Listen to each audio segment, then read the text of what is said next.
May nagtatanong sa akin kung ano daw ang opinyon ko sa sitwasyon ng gobyerno ngayon laban kay BP Sara. Natutuwa ako na palaki ng palaki ang gulo at palantad ng palantad ang kababuyan ng gobyernong ito sa pananamantala sa mga Pilipinong tanga na walang alam. Mas malaki ang gulo, mas malaki ang chance na bumagsak ang gobyerno. Mas malaki ang gulo, mas malaking chance na bumagsak si Martin Romualdez, si Lisa Marcos Araneta at ang Pangulo. Kakayanin ba ng gobyernong ito ang gulo?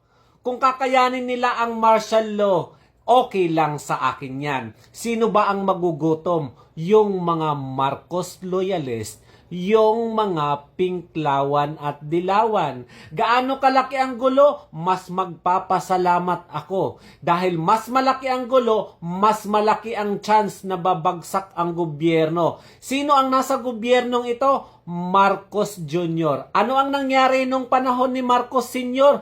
Magulo din. So anong pinagkaiba? Anak ng diktador, anak ng diktador. Yung anak, yung tatay, diktador, yung anak, diktador. Kung gaano kagulo yung dating panahon ng mga Marcos, may umupo na panibagong Marcos, walang pinagkaiba. Mas malaking gulo, mas masaya. Mas malaking gulo, mas babagsak ang gobyerno. Mas malaking gulo, mas maraming Pilipinong magugutom. Mas maraming gulo, mas maraming krimen. Mas maraming gulo sa gobyerno, lalong lalago ang drugs and criminality at magugutom ang mga Pilipino. Nakakatuwa naman sa administrasyong ito na kung ano yung iniwang gulo ng ama ay minana rin ng anak. 'Di ba? Ganon na ganon pagpamilyang Marcos ang usapan. Kasi laging nahahawakan ng ibang tao, ng ibang namumuno ang utak ng presidente pag Marcos ang namumuno.